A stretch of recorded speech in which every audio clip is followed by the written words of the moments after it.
جبکہ یہاں پہ میم پہ شد ہے تو بھی میم پہ ہم غنہ کریں گے. کتنے غنے ہوں گے؟ نصیب مما 2 غنے. کسبوا واللہ سریع الحساب. واللہ لفظ اللہ کو پر پڑھیں گے کیونکہ لفظ اللہ سے پیچھے زبر ہے. سریع الحساب. عین کے تلفظ کا دھیان رکھیں. را باریک ہے، را کے نیچے زیر ہے تو را باریک پڑھی جائے گی. آیت پہ ہم نے وقف کر لیا تو با ساکن ہو گئی تو کلکلا ہوگا حساب. وَاذْكُرُوا اللَّهَ. زال کو نرمی سے پڑھیں، کاف کو بھی نرمی سے پڑھیں کیونکہ یہ باریک کاف ہے. وَاذْكُرُوا اللَّهَ. لفظ اللہ کو ہم پر پڑھیں گے لفظ اللہ سے پیچھے پیش ہونے کی وجہ سے. فی ایام معدودات. مد کو کھینچ کے پڑھیں کیونکہ یہ مد چھوٹی مد کہلائی جاتی ہے اور تقریباً اس کی مقدار 2.5 حرکات عربیہ ہے. دوسرے الفاظ میں ہم اس کو 2 سے 2.5 سیکنڈ تک اس کو کھینچ کے پڑھیں گے. ایام معدودات. تنوین کے بعد یہ مون میں سے میم آیا ہوا ہے تو ہم دونوں کو آپس میں ملا دیں گے. ادغام بالغنہ کا قاعدہ ہو رہا ہے. معدودات. فمن تعجل فی یومین. تعجل. عین کے مخرج کا دھیان رکھیے گا. ساروں کے اوپر زبر ہے تو ہم سارے ہی چھوٹی مقدار کے ساتھ پڑھیں گے. تعجل. تعجل فی یومین. یہ یا مدہ ہے اور یہ واو لین ہے. فی یومین. فلا اسم علیہ. مد کو کھینچ کے پڑھیں گے. مد چھوٹی ہے لیکن پھر بھی اس کی مقدار 2.5 حرکات عربیہ ہے. 2 سے 2.5 سیکنڈ تک ہم اس کو ضرور کھینچ کے پڑھیں گے. اسم علیہ. آپ نے میم کو لمبا نہیں کرنا کیونکہ میم پہ صرف اور صرف زبر ہے. وَمَن تَأَخَّرَ فَلَا إِثْمَ عَلَيْهِ. نون ساکن کے بعد تا حرف اخفا میں سے آیا ہوا ہے تو ہم نون ساکن کو چھپا کے پڑھیں گے اور غنے کے ساتھ پڑھیں گے. اخفا کا مطلب ہوتا ہے چھپانا. وَمَن تَأَخَّرَ. تَأَخَّرَ. خا کو پر پڑھیں اور را کو بھی پر پڑھیں. فَلَا إِثْمَ عَلَيْهِ لِمَنِ اتَّقَى. مد کو کھینچ کے پڑھیں گے. مد کی مقدار چھوٹی مد ہے لیکن اس کو آپ 2.5 سیکنڈ تک تقریباً کھینچ کے پڑھیں گے. اسم علیہ لمن اتقى. قاف کو پر پڑھیے گا. کھڑی زبر کو پورا ادا کریں گے. بے شک وقف آ جائے کھڑی زبر پوری ہی پڑھی جاتی ہے. واو مدہ یا مدہ الف مدہ یا کھڑی زبر. اور قاف ہمیشہ ہی پر پڑھا جاتا ہے کیونکہ قاف حروف مستعلیہ میں سے ہے. واتقوا اللہ. لفظ اللہ کو ہم پر پڑھیں گے کیونکہ لفظ اللہ سے پیچھے والے حرف کے اوپر پیش ہے. واتقوا اللہ وَاعْلَمُوا أَنَّكُمْ.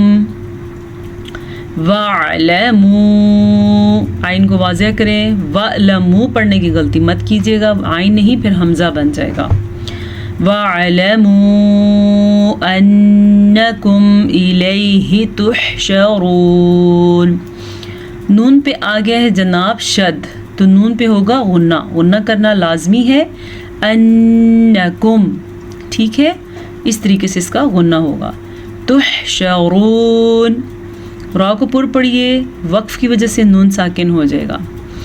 آج کے لیے اتنی آیات کافی ہیں. تقریباً ہم نے 4 آیات پڑھ لی ہیں تو چلیں اب ان آیت کو ہم قرات کے ساتھ پڑھتے ہیں. اعوذ باللہ من الشیطان الرجیم. بسم اللہ الرحمن الرحیم. فَإِذَا قَضَيْتُم مَّنَاسِكَكُمْ فَاذْكُرُوا اللَّهَ كَذِكْرِكُمْ آبَاءَكُمْ أَوْ أَشَدَّ ذِكْرًا. فمن الناس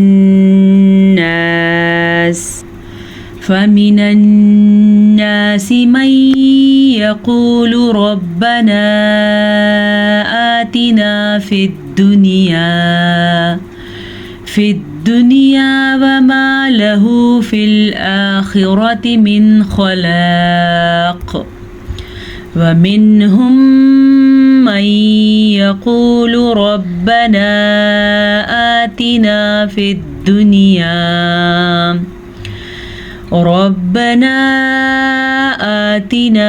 الدنيا حسنة وفي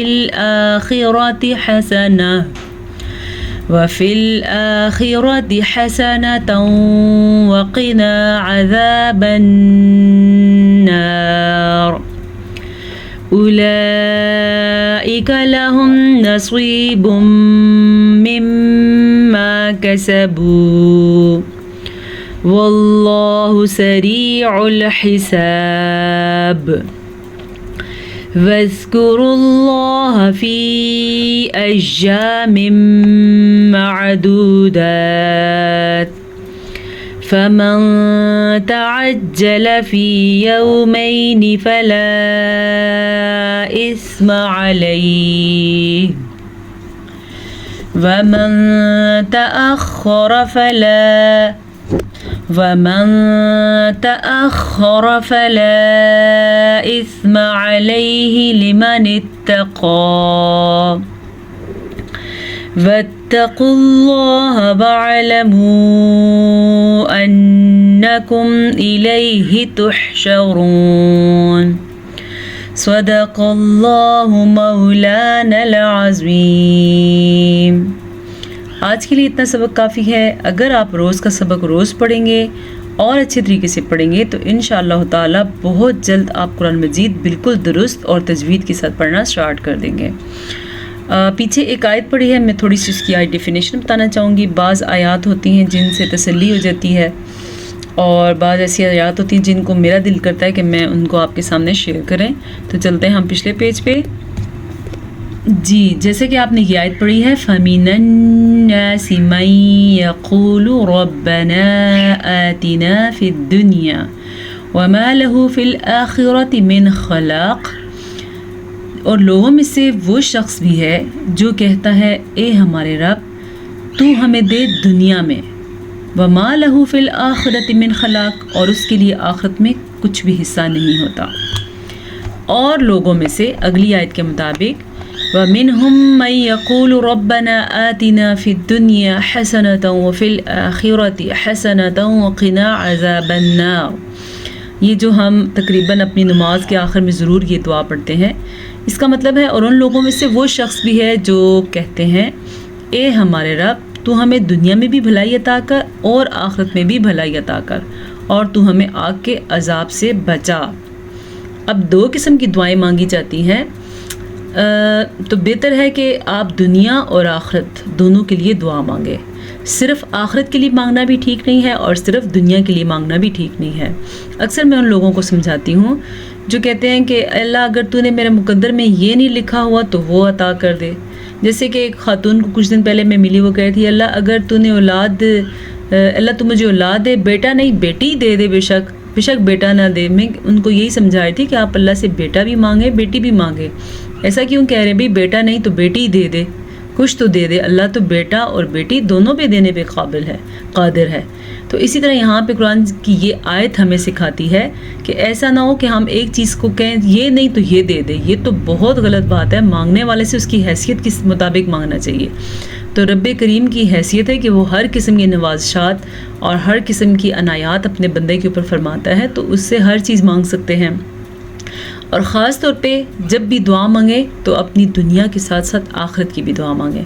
اب یہ آیت کمپلیٹ ہوتے ہی اللہ پاک فرماتے ہیں اور وہی لوگ ہیں ان کے لیے حصہ ہے جیسا کہ انہوں نے کمایا، یعنی جس نے دنیا مانگی اس کو دنیا ملے گی، جس نے دنیا اور آخرت مانگی تو اس کو دونوں ملیں گے انشاءاللہ تعالی۔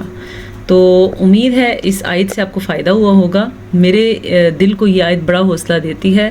اجازت دیجیے، السلام علیکم ورحمۃ اللہ وبرکاتہ۔